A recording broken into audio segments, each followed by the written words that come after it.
Welcome back to our channel. నేను మీ కుమారిని. Today my recipe శనగపిండితో చేసిన మైసూర్ పాక్ అండి. చాలా స్మూత్గా కుదిరింది.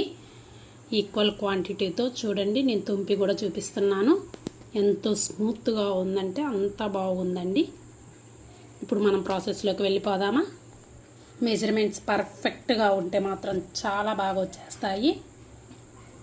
మైసూర్ పాక్ కావలసినవి: 1 కప్పు శనగపిండి, 1.5 cup sugar, cup water and 1 cup oil ప్లేస్లో మీరు నెయ్యి తీసుకోండి. ఇప్పుడు ముందుగా 1 బౌల్ తీసుకున్నాను. అందులోకి 1 కప్పు శనగపిండి వేసుకుందాము. చూడండి, 1 కప్పు ఫ్రీడమ్ సన్ఫ్లవర్ ఆయిల్ తీసుకున్నాను. సగం ఆయిల్ సగం నెయ్యి అయినా వాడచ్చు. ఇప్పుడు ఉండలు లేకుండా మనం కలుపుకుందాము. ఎక్కడ ఉండలు ఉండకూడదు, స్మూత్గా ఉండాలి.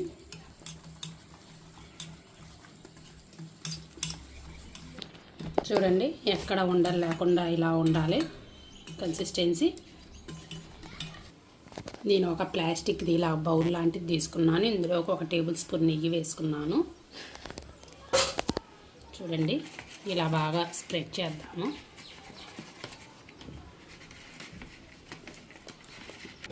చూడండి, ఇలా స్ప్రెడ్ చేసేసాను. ఇప్పుడు దీన్ని మనం పక్కన పెట్టుకుందాము. ఇప్పుడు నేను స్టవ్ ఆన్ చేసి దానిపైన బాండీ పెట్టుకున్నాను. 1/2 గ్లాస్ వాటర్ వేసుకుంటున్నాను. వాటర్ కొంచెం హీట్ అవ్వాలి. ఇప్పుడు మనం షుగర్ వేసుకుందాము. షుగర్ మొత్తం బాగా కరగాలి. చూడండి, షుగర్ మొత్తం కరిగిపోయింది.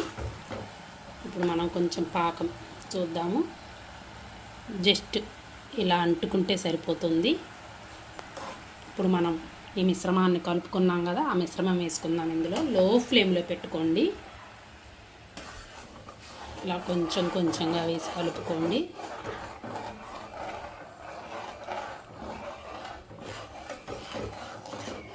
ఇలా కలుపుకుంటూనే ఉండండి బాగా దగ్గరికి వచ్చేంత వరకు. చూడండి, బబుల్స్ వస్తున్నాయి అంటే ఉడుకుతున్నట్టు. చూడండి, మధ్యలో 1 స్పూన్ నెయ్యి యాడ్ చేశాను. మొత్తం కలుపుకుందాము. గడ్డలు లేకుండా స్మూత్గా రావాలి. బాండీ నుండి సపరేట్ అవ్వాలి పాకం మొత్తం. చూడండి, పాకం రెడీ అయిపోయింది. పాన్ నుండి సపరేట్గా ఇలా అంటే దగ్గరకు వచ్చేసింది. చూసారా? ఇప్పుడు మనం స్టవ్ ఆఫ్ చేద్దాము. బాగా దగ్గరకు పడింది. ఇప్పుడు మనం ఇందులోకి వేసుకుందాము. మనం నెయ్యి అప్లై చేసుకున్నాం కదా, అందులోకి వేసేసుకుందాం.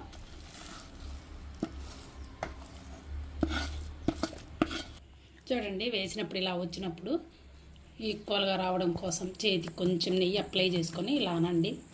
కొంచెం బాగా కాలుతుంది కాబట్టి నేను స్పూన్తో అంటున్నాను. ఇలా ఈక్వల్గా స్ప్రెడ్ చేయండి. చూడండి, ఇట్లాగా.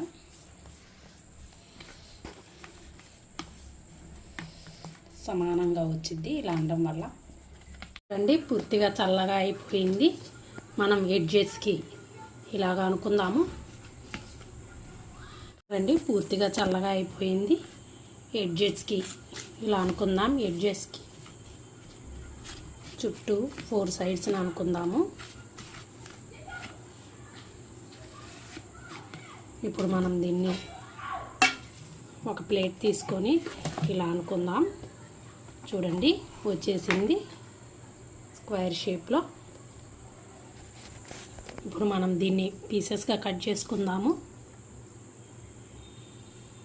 చాక్తో ఇలాగా.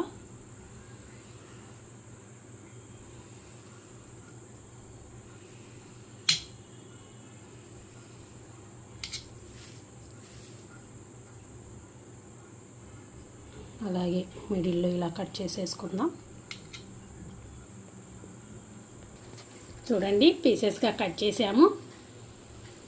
ఎంత బాగా వచ్చిందో చూడండి. ఎక్కడ విరగకుండా చాలా సాఫ్ట్గా ఉంది. నా వీడియో కానీ మీకు నచ్చినట్లయితే ప్లీజ్ లైక్ చేయండి, షేర్ చేయండి, కామెంట్ సెక్షన్లో కామెంట్ చేయండి. మరిన్ని వీడియోల కోసం మన ఛానల్ని సబ్స్క్రైబ్ చేయండి. Okay friends, thanks for watching. Bye friends. మళ్ళీ మనం మరిన్ని వీడియోల కోసం నెక్స్ట్ వీడియోలో కలుసుకుందాం. Okay friends.